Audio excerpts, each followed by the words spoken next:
अकबर ऐसे कभी कभी दिग्विजय के लिए घूमने जाता था। गोवर्धन गया, गोसाई जी से प्रार्थना की कि हमको श्रीनाथ जी का दर्शन करना है। गोसाई जी बोले देखो हमारे मंदिर का निधान है, विधान है कि केवल वैदिक हिंदू ही भीतर प्रवेश कर सकते हैं भगवान, तो आपको दर्शन की यदि इच्छा है तो हमने एक ना मंदिर में खिड़की बनवा रखी है, वहां से हम दिखा देंगे ठाकुर जी आपको। अकबर बोला वहीं से दिखा दो। तो अकबर ने वहां से ठाकुर जी को देखा, ठाकुर जी को दर्शन करके वो चला गया। जैसे ही ताज बेगम बैठी उस खिड़की में और जैसे ही उस झरोके में से ठाकुर जी को देखा, अब तो स्थिति हो गई कि नेत्र बंद करे और वही छवि दिखाई दे ठाकुर जी की। यही पीछे जो छवि, ये गोवर्धन नाथ स्वरूप ठाकुर जी का, यही छवि दिखे। अब तो वो जहां जाए उसको वृक्षों की भी आकृति ऐसी दिखाई दे, उसको मयूरों की आकृति भी ऐसी दिखाई दे, वो रोटी भी देखे तो रोटी की आकृति भी ऐसी दिखाई दे। जहां देखे जित देखूं उतित श्याममयी, जहां देखे वहां श्याम सुंदर दिख रहे हैं। अब इसको आप क्या कहोगे बताओ? ताज बेगम का ना तो संग अच्छा, ना कुल अच्छा, ना परवरिश अच्छी, लेकिन फिर भी ठाकुर जी के प्रति प्रेम। इसको ये कहते हैं कि ताज बेगम नहीं गई है ठाकुर जी के पास, ताज बेगम का मन नहीं लगा है, ठाकुर जी का मन लग गया है ताज बेगम में। ये कहते हैं, इसको कहते हैं भगवत प्रीति। एक तो होता है हमको ठाकुर जी प्रिय लगते हैं, एक होता है ठाकुर जी को हम प्रिय लगे। ये कथा आदि इसलिए है भैया, हम लोग ताज बेगम जैसे तो नहीं है। ताज बेगम का जरूर पूर्व जन्म का कोई सत्कर्म होगा कि ठाकुर जी को प्रिय लगी, पर ये कथा आदि हम इसीलिए सुनते हैं ठाकुर जी को हम प्रिय लगे,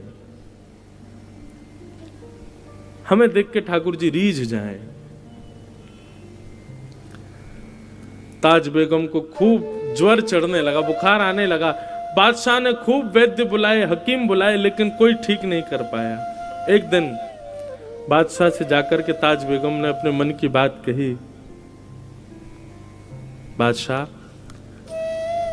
हमारा ज्वर ठीक नहीं होगा क्योंकि ये कृष्ण विरह का ज्वर है। जब से हम आपके साथ गोवर्धन गए और जब से हमने त्रिभंग लली श्याम सुंदर को देखा, तब से सब जगह हमको वही दिखाई देते हैं। हमें लगता है हमारा जन्म आपकी सेवा के लिए या किसी और कार्य के लिए नहीं, हम उन्हीं के लिए पृथ्वी पर आए हैं।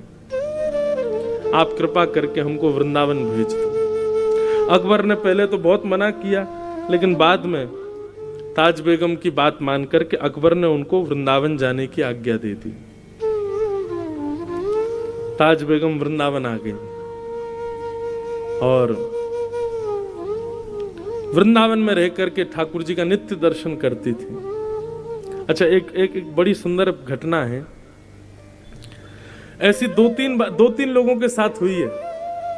ताज बेगम को मंदिर में प्रवेश तो था नहीं, वो मंदिर में जाने तो देते नहीं थे। लोग बाग डरे रहते थे, अगर मुगलानी है कहीं भीतर जाकर के कुछ गलत अनर्थ कर दे तो मंदिर अपवित्र हो जाएगा, तो उसको बाहर ही रोक दिया जाता था। लेकिन उसकी भक्ति इतनी प्रबल थी कि वो दर्शन करके आने वालों से पूछती थी श्याम सुंदर कैसे लग रहे हैं, तो बताते, बोले आज ऐसा मुकुट पहना है, आज कानों में ऐसे कुंडल पहने हैं, गले में ऐसे हार पहने हैं, ऐसी पीतांबरी पहनी है, ऐसी पजम्मी पहनी है। तो उन्हीं का चिंतन करती थी, सुन करके ऐसे ठाकुर जी लग रहे होंगे। और कभी कभी ठाकुर जी की वैसी आकृति रेत में बनाती और वहीं दर्शन कर लेती। बोले वाह श्याम सुंदर, आज आप ऐसे लग रहे हो।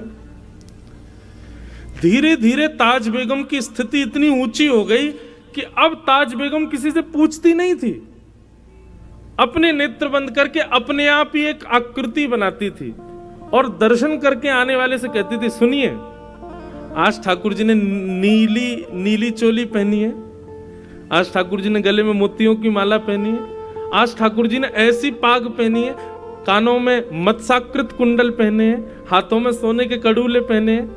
और दर्शनार्थी बता, हाँ बिल्कुल ठाकुर जी ने ऐसे ही पहने। तो ताज बेगम आनंदित हो जाती, जय हो मेरे लाल। अब ताज बेगम को मंदिर जाने की आवश्यकता नहीं थी, वो नेत्र बंद करती थी और ठाकुर जी का प्रत्यक्ष दर्शन होता था। तो ताज बेगम के साथ ऐसा होने लगा कि पहले तो वो पूछती थी कि ठाकुर जी कैसे दिख रहे हैं, और वैसी आकृति बनाती थी और उस आकृति का दर्शन करती थी। पर धीरे धीरे उसके मन में, अब वो जैसा मन में विचार करती थी और दर्शनार्थियों से पूछती थी कि ठाकुर जी आज ऐसे दिख रहे हैं क्या? सब कहते बोले हाँ ऐसे ही दिख रहे हैं। ताज बेगम खूब नाचती। ताज बेगम का एक पद है मुझे बहुत प्रिय लगता है, सुनो दिल जानी मेरे दिल की कहानी। मुगल थी ना इसलिए मुस्लिम शब्द है, उर्दू शब्द है उसके पद में। सुनो दिल जानी मेरे दिल की कहानी, तेरे हाथ हूँ बिकानी, तेरे हाथ हूँ बिकानी, बदनाम भी सहूंगी।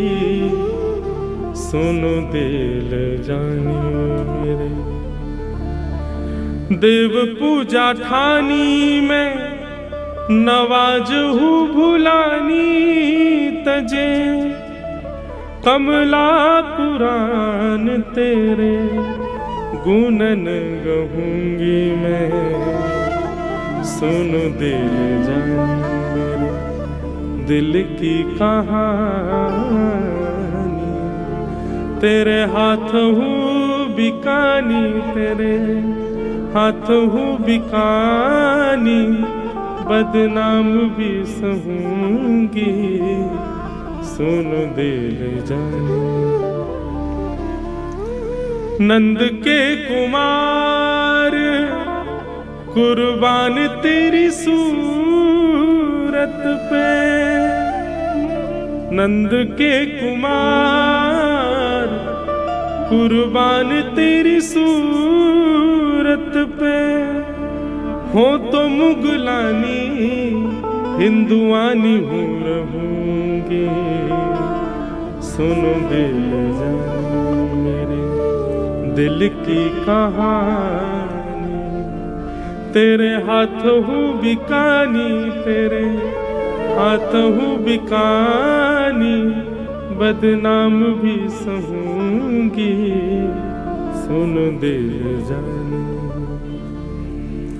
सांवला सलोना सिर ताज सिर कूले दिए, सांवरा सलोना सिर ताज सिर कूले दिए, तेरे नेह दाग में निदाग हूँ रहूंगी।